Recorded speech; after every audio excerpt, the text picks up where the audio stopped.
Lesson 19, Discourse Markers, Part 2.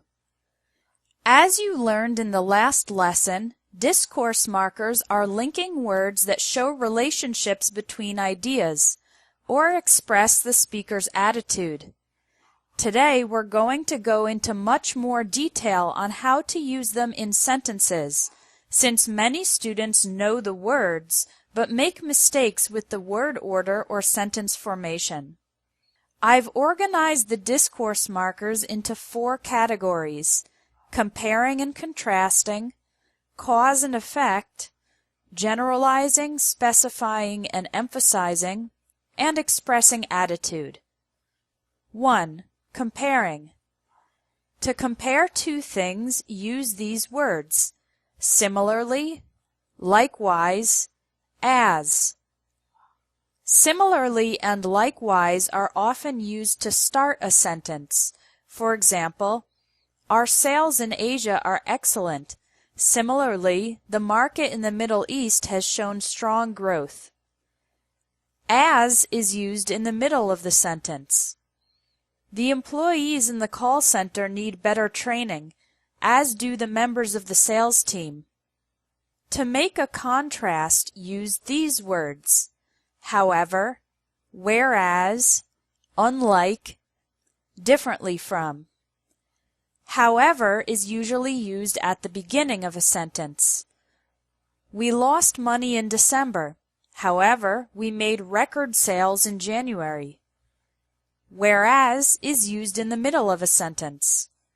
We lost money in December, whereas we made record sales in January. Both however and whereas are followed by a subject and verb. The words unlike and differently from are followed directly by a noun.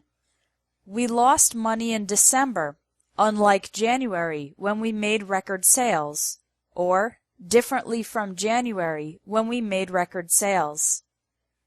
2. Cause and effect. To introduce a cause, use due to, owing to, because of, since.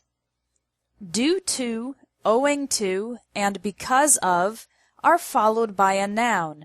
For example, the product was discontinued due to technical problems, or owing to technical problems, or because of technical problems. Because and since are followed by a subject and verb. The product was discontinued because it had technical problems. The product was discontinued since it had technical problems. To introduce an effect, use therefore, consequently, as a result, so. Use therefore and consequently at the beginning of a sentence. The product had technical problems, therefore it was discontinued, or consequently it was discontinued. As a result can be used at the beginning or end of the sentence. The product had technical problems, as a result it was discontinued, or the product had technical problems, it was discontinued as a result. Finally, so is used in the middle of a sentence, immediately before the effect or result. The product had technical problems, so it was discontinued. 3.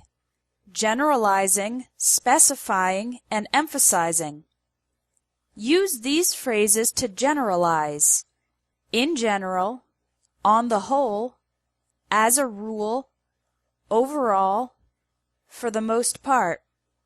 They can go at the beginning or at the end of a sentence. When you want to summarize a lot of general information into a basic fact, use these expressions: essentially, basically, in short. These usually appear at the beginning of a sentence. For example, basically the project was a failure. This implies that there are many details about the situation, but the most important conclusion is that the project failed.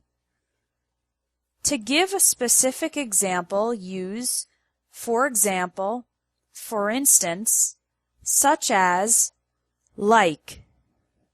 Again, the difference is that for example and for instance are followed by a subject and verb. He has many good qualities. For example, he is dedicated and honest. Such as and like are followed by a noun. He has many good qualities, such as his dedication and honesty. Finally, to give special importance to one example, use especially, in particular. Especially functions as an adverb, so it often goes before an adjective. There are many opportunities in South America. Brazil has an especially strong economy. In particular often goes before or after the object you are describing. There are lots of opportunities in South America. In particular, Brazil has a strong economy. Or, Brazil in particular has a strong economy. Number 4. Expressing attitude. These discourse markers are perhaps the most interesting because they add a subtle layer of extra meaning to the sentence. Compare these two sentences. It's quiet in this office. It's oddly quiet in this office. The first statement is a simple fact with no attitude, but in the second sentence, the addition of the word oddly shows that the speaker thinks the silence is unusual or surprising. Let's begin with discourse markers that introduce a positive fact that the speaker thinks is good. Fortunately, luckily, happily. For example, fortunately, we've acquired 100 new clients this month. To introduce something negative that the speaker thinks is bad, just use the opposites. Unfortunately, unluckily, sadly. For example, sadly, we had to lay off 20 staff members due to budget constraints. To introduce something unusual or surprising, use these words: curiously, surprisingly, strangely, oddly. These words can start a sentence. Surprisingly, very few of our customers complained about the delay. Or they can be placed before an adjective. The number of accidents was surprisingly high last year. Another way to indicate attitude is to express your level of certainty. If you are certain that what you are saying is true, include one of these words: obviously, clearly, undeniably, unquestionably, definitely. For example, our competitor has clearly stolen the design for our newest product. Their product is almost identical to ours. If you are not certain, or if you have some doubt, include one of these words: apparently, presumably, reportedly, supposedly, allegedly.